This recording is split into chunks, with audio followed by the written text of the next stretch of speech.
500 € in Deutschland reicht in Städten wie Berlin oft nur für ein WG-Zimmer. Wenn du Glück hast, 500 € in Sairon können dir hier für dein komplettes Leben reichen. Zumindest auf den ersten Blick. Genau das haben wir ausprobiert. Einen ganzen Monat lang.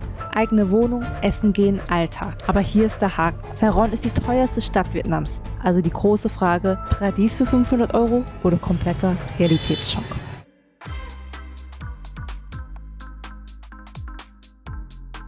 In Saigon entscheidet die Lage alles. Wer weit draußen wohnt, zahlt vielleicht weniger, aber braucht viel länger ins Zentrum. Teilweise steckt man eine Stunde im Stau und das wollten wir eben nicht. Wir wollten etwas Zentrales, etwas nicht zu Touristisches und etwas Schönes. Willkommen in unserer Wohnung in Q3. Ich zeige euch mal, wie die Wohnung aussieht. Und zwar ist das hier eine Einzimmerwohnung mit Küche, Waschmaschine und Trockner. Wir haben hier direkt das Bett, ein Sofa und ein Fernseher und ein Esstisch. Also eigentlich alles, was man braucht. Wir sind mitten in Q3, das ist zur Grenze zu Q1, also wirklich sehr, sehr zentral. Und es ist hier auch alles wirklich sehr modern. Dementsprechend zahlen wir auch ein bisschen mehr, weil wir nicht allzu lange hier bleiben. Wir zahlen um die 600 € ungefähr. Und das ist eigentlich schon echt teuer dafür, dass wir nur eine Einraumwohnung haben. Weil normalerweise für diesen Preis kriegst du eigentlich schon was viel Größeres. Teilweise Service-Apartments mit 2 Schlafzimmern, 2 Bädern kosten genauso viel. Deswegen ist nicht so günstig, aber weil wir nur einen Monat hier bleiben, haben wir nicht so viel Verhandlungsspielraum gehabt.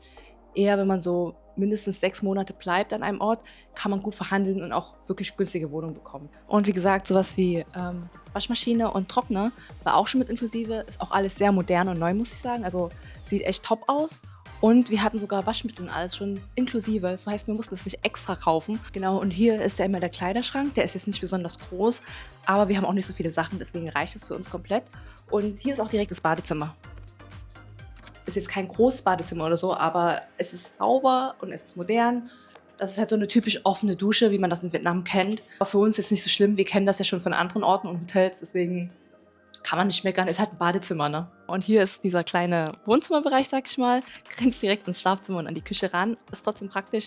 Fühlt man sich schon ein bisschen wie zu Hause, wenn man so einen Fernseher vor sich hat und so eine Couch, wo man auch ein bisschen entspannen kann. Und ja, Freunde hatten wir jetzt nicht hier, aber theoretisch könnte man hier auch so einen kleinen Spieleabend machen, vielleicht. Und an diesem Tisch arbeiten wir meistens eigentlich zum Beispiel auch zum Videos schneiden. Oder man isst hier halt mal was, wenn man was zum Mitnehmen bestellt hat oder so einen kleinen Snack.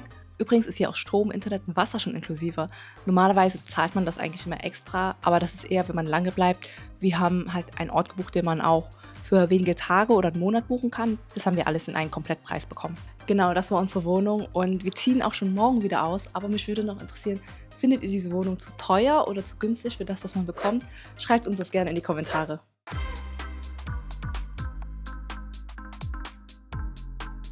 Die Essensauswahl in Saigon ist einfach riesig. Es gibt lokal, international, Fusion, also wirklich alles dabei.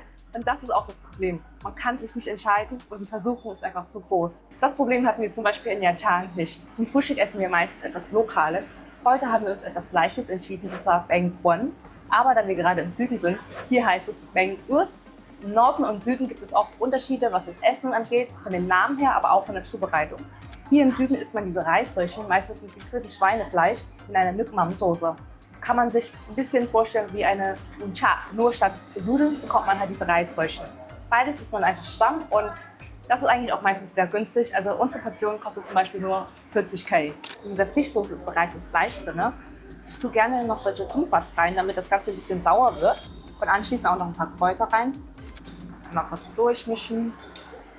Wer will, kann auch noch Chilis zum Beispiel reintun. Dann nimmt man sich so eine Rolle hier, tippt die einfach mal hier rein und dann kann man die einfach essen.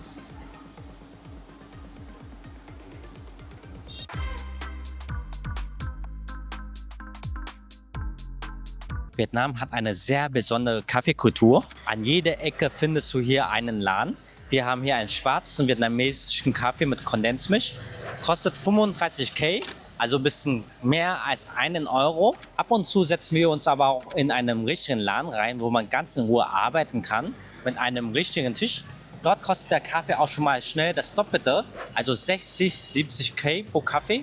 Klingt zwar harmlos, aber wenn man jeden Tag ins Café geht, nur um zu arbeiten, kostet das schnell mal 60 bis 70 Euro im Monat. Aber es ist trotzdem viel günstiger, als im Coworking Space zu arbeiten. Das war auch wirklich mit der größte Unterschied zu Nha Trang. Nicht die Miete allein oder der Transport, sondern wirklich diese kleinen Dinge.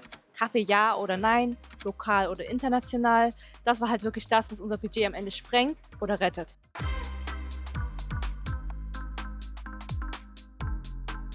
In Yachang hatten wir keine richtigen Kosten für Transport, denn es war eigentlich alles fußläufig erreichbar. In Saigon ist das nicht so möglich, denn die Stadt ist wirklich sehr, sehr groß. Aber genau deshalb haben wir uns für District 3 entschieden, denn hier hatten wir wirklich fast alles in der Nähe, was wir zu Fuß erreichen konnten. Selbst District 1 konnten wir zu Fuß erreichen.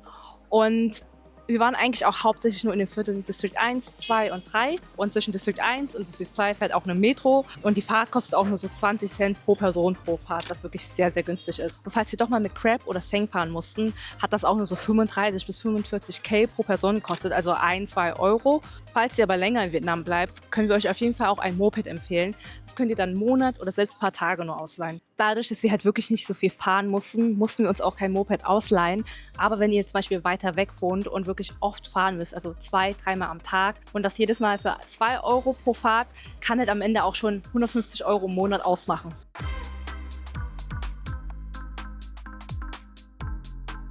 Wer lange an einem Ort lebt, will natürlich auch was für seine Gesundheit tun. Die meisten Vietnamesen machen hier im Park Sport. Es gibt hier kostenlose Trainingsgeräte. Man kann hier Tai Chi machen, tanzen oder joggen. Ansonsten kann man auch in ein Fitnessstudio gehen. Das kostet 20 bis 30 Euro pro Monat. Und wer unser Video aus Nha Trang gesehen hat, weiß, dass wir regelmäßig Pickleball spielen. Und daran hat sich nichts geändert. Wir spielen immer noch und immer noch schlecht. Was sich aber geändert hat, sind die Preise. Denn in Saigon sind die Felder viel teurer als in Nha Trang. Für ein komplettes Feld, 2 Stunden, zahlen wir ungefähr 560.000 Dong. Aber wir spielen meistens noch mit 2 anderen. Das heißt, pro Person, pro Session zahlen wir 140.000 Dong. Das sind so 4 Euro ungefähr.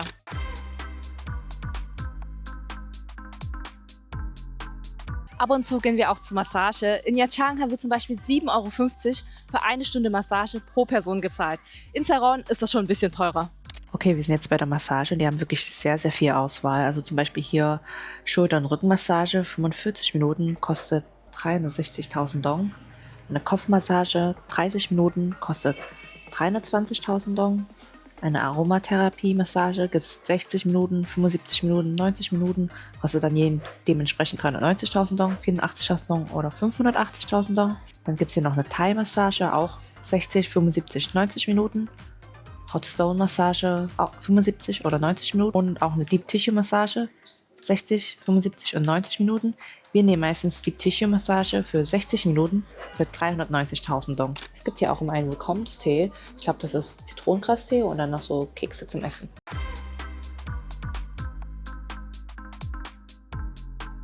Ein-, zweimal im Monat gehen wir auch gerne mal ins Spa bzw. in die Sauna. Dafür können wir euch das Golden Lotus empfehlen. Wie viel das genau kostet, zeige ich euch drinnen.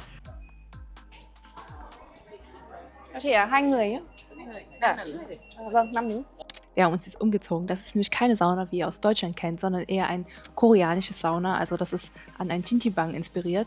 Man bekommt hier dann immer ein T-Shirt, eine Hose und 3 Handtücher. Dieses Spa hier ist wirklich riesig. Es hat, glaube ich, 3 Etagen oder so. Ganz oben hat man auch Unterhaltung. Man kann da zum Beispiel Karaoke singen, was alles inklusive ist. Gibt es einen Kälteraum. Es gibt 3 verschiedene Saunen, also die wirklich sehr, sehr heiß sind. Ich glaube, über 40 Grad, 50 Grad oder so. Es gibt auch Infraroträume und man kann hier auch was zu essen kaufen oder Brettspiele spielen. Also man kann echt viel Zeit verbringen hier drin. Der Eintritt kostet hier normalerweise 270.000 Dong und ihr könnt so lange bleiben, wie ihr wollt. Aber wenn ihr wie wir erst 21 Uhr kommt, kostet das Ganze nur 90.000 Dong. Ihr könnt aber maximal nur bis 0 Uhr bleiben, denn 0 Uhr schließen die hier. Essen und Trinken gibt es hier natürlich auch, aber das Ganze ist nicht kostenlos, also ihr müsst da schon was zahlen. Die Kokosnuss hat zum Beispiel 35.000 gekostet.